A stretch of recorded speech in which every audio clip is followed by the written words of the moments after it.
This is a whole different level to anything we've seen before. They're wearing super advanced masks, much nearer to a gas mask than we normally see our hospital staff wearing. Their thick waterproof suits means the doctors and nurses are sealed in. This Naples Infectious Diseases Hospital now only treats COVID-19 patients. Incredibly, so far at least, not a single member of the medical teams has been affected. It can be done, you just have to have the right gear and follow the right protocols. There's a rush on here. The patient inside is deteriorating fast. A nurse prepares an injection outside the treatment room. He never goes inside, communicating through windows to colleagues with the patient. And they never come outside during crisis moments. And this is one.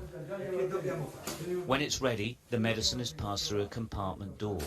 Remember, he's not been inside and hasn't touched anyone or anything. But he immediately removes his gloves and scrubs down. This is an absolute constant.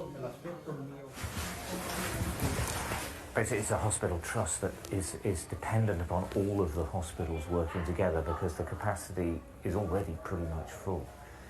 And they just accept that if it gets worse, they'll just have to deal with it, but nobody's really sure how. And the numbers are rising, there's no doubt in that.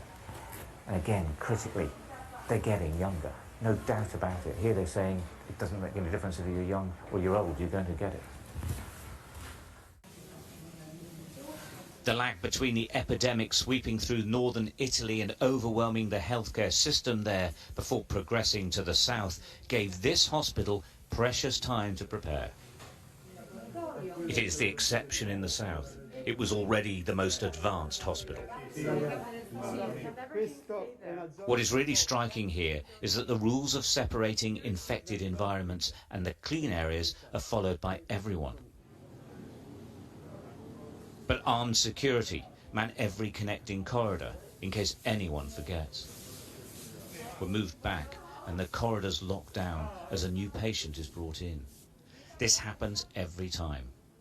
Preparation is the key to stopping the virus. Preparation and equipment.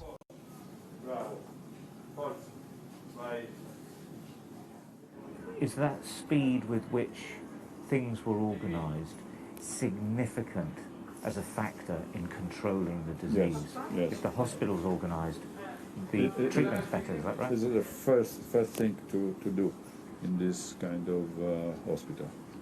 Is Dr. Fiorentino now is organizing these two wards, and it's very, very important to separate the street and so on, to organize how dress and undress, how put a doctor or nurse in the room, how put your mask. It's very important.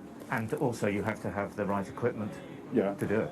Yeah, we fight for, but however now we are. This is a sub-intensive care unit.